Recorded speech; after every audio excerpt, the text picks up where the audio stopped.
Hanji, once again welcome back students. In the last video we have discussed integrated rate law equation for first order reaction. First order reaction के लिए हमने integrated rate law किया था, half life की थी. इस video में हम लोग क्या डिस्कस करेंगे, ग्राफ डिस्कस करेंगे for the first order reaction. देखिए जी, आपके नोट्स में आपको गिवन है, आपके नोट्स के पेज नंबर 43 पे देखिए ग्राफिकल रिप्रेजेंटेशन. पहला ग्राफ है लॉग आर वर्सेस टाइम. देखिए जी, ग्राफ को बाद में समझेंगे, पहले इधर ध्यान देते हैं. आपने इंटीग्रेटेड रेट लॉ इक्वेशन जो है उस डेरिवेशन में देखिए, उस डेरिवेशन में कहीं पे आपके पास ये इक्वेशन होगी, जहाँ पे आपके पास नोट्स में चेक किया लिखा हुआ है put the values of C in equation 3, और इक्वेशन 3 के जस्ट बाद जो इक्वेशन है वो ये वाली है. ठीक है जी, देखिए अगर मुझे इस वाली साइड को, लेफ्ट हैंड साइड को पॉजिटिव करना, तो मुझे राइट हैंड साइड क्या करनी पड़ेगी, नेगेटिव. सबको आता है इतना. अगर मुझे लेफ्ट हैंड साइड पॉजिटिव करनी है तो मुझे राइट हैंड साइड को क्या करना पड़ेगा, नेगेटिव. उस केस में क्या आ जाएगा, माइनस के टी, और ये नेगेटिव की जगह क्या हो जाएगा, पॉजिटिव का. ठीक है जी, क्या बोला, जो आपको इंटीग्रेटेड रेट लॉ इक्वेशन करवाई हुई है उस डेरिवेशन में आप देखिए एक लाइन है जिसमें लिखा put value of C in equation number 3, और उसके बाद जो जस्ट इक्वेशन है वो ये वाली है. ठीक है, अब इस इक्वेशन में आपने क्या करना है, लेफ्ट हैंड साइड को पॉजिटिव करने के लिए राइट हैंड साइड को आपको क्या करना पड़ेगा, नेगेटिव. पता है सबको ये बात, ये नेगेटिव हो जाएगा तो ये क्या हो जाएगा, पॉजिटिव. अब आप सबने स्ट्रेट लाइन इक्वेशन पढ़ी हुई है, मैथमेटिक्स में आपने स्ट्रेट लाइन इक्वेशन पढ़ी हुई है, उससे रिलेट करें y is equals to mx plus C. देखिए y एक्सिस पे क्या है इस ग्राफ में, log r. कोई बात नहीं, अभी हम बात करेंगे. ठीक है, ये दूसरा लॉग है, वो नेचुरल लॉग है, this is log with base 10. उस चीज को भी क्लियर आउट. तो यहाँ पे log r है. ठीक है जी, m क्या होती है, स्लोप. x एक्सिस पे t टाइम, ये देखिए x एक्सिस पे टाइम है, एंड दिस इज इंटरसेप्ट. ये इक्वेशन क्या बता रही है, आपकी जो स्लोप है वो नेगेटिव है. चलिए यहाँ पे अगर मैं इस लॉग की जगह ये वाला लॉग ले लेती हूँ, नेचुरल लॉग. चलिए जो हमारी डेरिवेशन के अकॉर्डिंग है, ये वाला लॉग ले लिया, नेचुरल लॉग ले लिया जाता है. उस कंडीशन में देखिए हमारी स्लोप क्या आ रही है, माइनस के. उस कंडीशन में हमारी स्लोप क्या आ रही है, माइनस के. अब जो आपके पास आपके नोट्स में आपको ग्राफ गिवन है उसमें क्या है, लॉग विद बेस 10 है. दैट मीन्स नेचुरल लॉग की जगह क्या है, यहाँ पे एलओजी वाला log, this is log with base 10. और यहाँ पे देखिए उस टाइम स्लोप भी कितनी है, k अपॉन 2.303. अगर आपको याद हो, मैंने आपको कल जो लास्ट वीडियोस में बताया था, नेचुरल लॉग x को अगर हमने लॉग विद बेस 10 में कन्वर्ट करना है तो इस इक्वेशन को 2.303 से मल्टीप्लाई करते हैं. तो that means natural log x will be equals to 2.303 log x. ये बात बनेगी. इन द सेम वे अगर आपने इसको नेचुरल लॉग से लॉग विद बेस 10 में कन्वर्ट करना हुआ तो क्या होगा, ln की जगह क्या आ जाएगा, 2.303 log r. ये चीज हो जाएगी इज इक्वल्स टू माइनस के टी प्लस, इसको नेचुरल में रहने देते हैं फिलहाल, आपके लिए थोड़ा सा इजी. नो डाउट वो भी कन्वर्ट होता है, फिलहाल के लिए हम इसको इसी में रहने देते हैं. देखिए तो यहाँ से अगर log r की वैल्यू निकालें तो log r is equals to k upon kt upon 2.303 plus ln r0. अब देखिए फिर इसको स्ट्रेट लाइन इक्वेशन से कंपेयर किए, y is equals to mx plus c. c मतलब इंटरसेप्ट, ये चीज तो होगी आपकी इंटरसेप्ट. y एक्सिस पे log r, y एक्सिस पे log r, x एक्सिस पे आपका ये t. तो m क्या है, स्लोप. स्लोप की वैल्यू क्या बची, माइनस के अपॉन 2.303. तो पता लगा आपकी स्लोप माइनस के अपॉन 2.303 कैसे आ रही है. इस चीज का ध्यान रखना, यहाँ पे लॉग किस टर्म में दिया हुआ, अगर ln नेचुरल लॉग के टर्म्स में तो यहाँ पे स्लोप क्या होगा, सिर्फ माइनस के. लॉग विद बेस 10 है, एलओजी वाला लॉग है विद बेस 10, तो यहाँ पे स्लोप क्या होगी, माइनस के अपॉन 2.303. ठीक है जी, अभी भी बताया आपकी जो इंटीग्रेटेड रेट लॉ है फर्स्ट ऑर्डर रिएक्शन का, उसकी जो डेरिवेशन है उसमें आपके पास ये लिखा put value of C in equation 3, उसके जस्ट बाद ये इक्वेशन लिखी हुई है। ठीक है, अब देखिए इसके लेफ्ट हैंड साइड को पॉजिटिव करने के लिए मुझे राइट हैंड साइड को क्या करना पड़ेगा, साइन चेंज करने पड़ेंगे। तो के टी माइनस हो जाएगा, माइनस माइनस प्लस हो जाएगा। इसको हमने मैथमेटिक्स में स्ट्रेट लाइन इक्वेशन पढ़ी हुई है, उससे कंपेयर क्या है straight line equation, y is equals to m x plus C.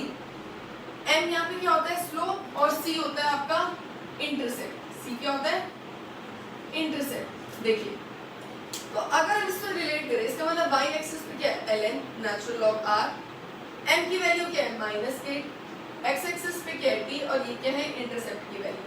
But यहाँ पे हमारा ग्राफ के टर्म्स में लॉग विद बेस 10, हमने ये चीज पढ़ी हुई है natural log x is equals to log with base 10 में कन्वर्ट करते तो उसको 2.303 से मल्टीप्लाई कर देते हैं। हमने इसको 2.303 से मल्टीप्लाई, ये भी होता है बट फिलहाल के लिए हमारे लिए समझना थोड़ा सा इजी हो जाए, इस वजह से हमने उसको, क्योंकि यहाँ पे हमें कहीं भी इंटरसेप्ट की जरूरत नहीं है, हमारा लेना देना सिर्फ किससे है y से और ये mx वाली वैल्यू से, बाकी उसका फिलहाल हमें कोई लेना देना नहीं है क्योंकि इंटरसेप्ट की हमें यहाँ पे कुछ पूछा नहीं है, कोई नीड नहीं है। ठीक है जी, तो इसका मतलब log r की वैल्यू क्या हो जाएगी kt अपॉन 2.303। अब देखिए अगेन इस इक्वेशन को स्ट्रेट लाइन इक्वेशन से कंपेयर करिए, y एक्सिस पे क्या है log r, mx x axis पे क्या है t, तो बचा क्या यहाँ पे माइनस के अपॉन 2.303। ये क्या है m की वैल्यू, m क्या होती है स्लोप, तो स्लोप क्या होगी माइनस के अपॉन 2.303। ठीक है जी, so this was about what.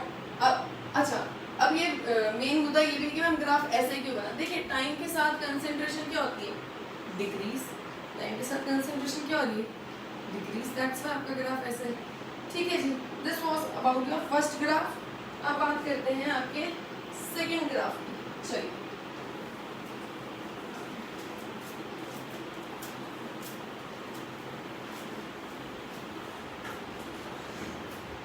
चलो देखो जी, नेक्स्ट इज ग्राफ 2।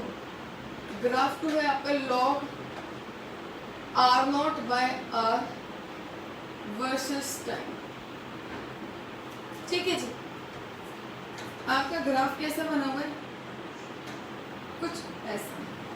ठीक है जी, log r0 by r on इधर x एक्सिस पे क्या है टाइम। फर्स्ट ऑर्डर रिएक्शन के लिए आपने ये रिलेशन निकाल रहे हैं t is equals to 2.303 upon k log r0 by r। ये रिलेशन है, हमने पिछली डेरिवेशन में फर्स्ट ऑर्डर की डेरिवेशन में ये रिलेशन निकाला है। अब देखिए इसका मतलब क्या है, t is directly proportional to log r0 by r, r0 by r के डायरेक्टली प्रोपोर्शनल। अगर log r0 बाय r की वैल्यू बढ़ रही है तो टाइम भी, मतलब टाइम के साथ log r0 बाय r की वैल्यू भी इंक्रीज हो रही है, तो इंक्रीजिंग के लिए ग्राफ कौन सा होता है ये। अब बात करते हैं स्लोप की। स्लोप की वैल्यू यहाँ पे आपके पास क्या है प्लस k अपॉन 2.303। चलिए देखते हैं ये कैसे है।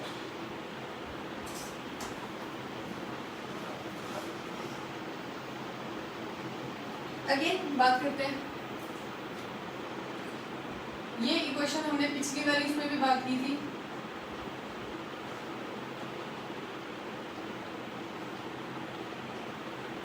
Put C in equation number 3, ये इक्वेशन थी। अब देखिए अगर ये चीज इधर आएगी तो पॉजिटिव हो जाएगी, ln r0 minus ln r is equals to kt। ठीक है जी, आपको ये बताया हुआ ऑलरेडी, आपने पहले भी पढ़ा हुआ, log m minus log n is equals to log m upon n। log m minus log n किसके इक्वल होता है log m अपॉन n। इसका मतलब ये किसके इक्वल हो जाएगा log r0 by r is equals to k। Again यहाँ पे क्या है, ये नेचुरल लॉग के टर्म्स में यहाँ क्या है LOG, मतलब लॉग में बेस 10। तो सीधा सीधा काम क्या है हमारा, बेस 10 में कन्वर्ट करना नेचुरल लॉग को तो किससे मल्टीप्लाई करते हैं 2.303 से, तो ये क्या बन जाएगा 2.303 log r0 बाय r, ठीक है जी, is equals to k t. तो यहां से देखिए log r0 by r is equals to k t upon 2.303, ये मतलब है। अगेन अब हम इसको कंपेयर करते हैं, वही स्ट्रेट लाइन इक्वेशन से, y is equals to mx, ठीक है जी।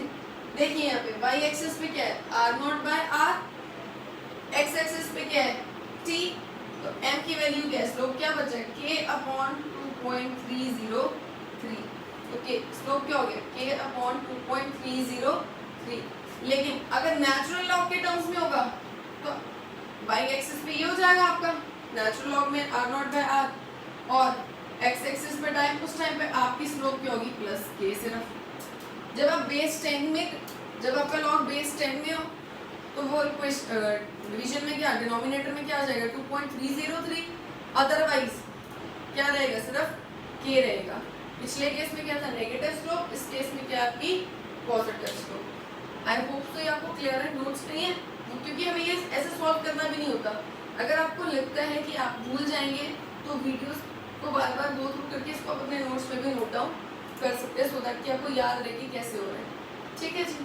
क्लियर है, this was about your second graph.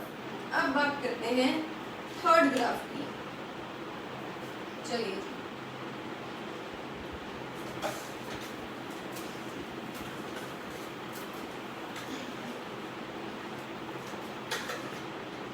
Next is graph 3। Graph 3 है आपका रेट वर्सेस कंसेंट्रेशन, बड़ा नॉर्मल सा है, ठीक है जी। आप देखिए अगर हम फर्स्ट ऑर्डर की रिएक्शन की बात करें तो फर्स्ट ऑर्डर रिएक्शन क्या है, रेट इज इक्वल्स टू के आर की पावर में 1, कोई भी रिएक्शन की रिएक्टेंट की पावर, इसका मतलब rate of reaction is directly proportional to concentration. तो कंसेंट्रेशन बढ़ेगी रेट बढ़ेगा, तो सिंपल है ये ग्राफ, तो स्ट्रेट लाइन रेट कंसेंट्रेशन, तो कंसेंट्रेशन बढ़ेगी रेट बढ़ेगा, क्योंकि रेट लॉ इक्वेशन के according rate is directly proportional to concentration, ठीक है जी। क्लियर है, आई होप आपको तीनों के तीनों ग्राफ क्लियर होंगे। In the next video we will discuss about integrated rate equation for gaseous system, gaseous system की रेट इक्वेशन के बारे में डिस्कस करेंगे। So this was all about the graphs of first order reaction. Thank you so much.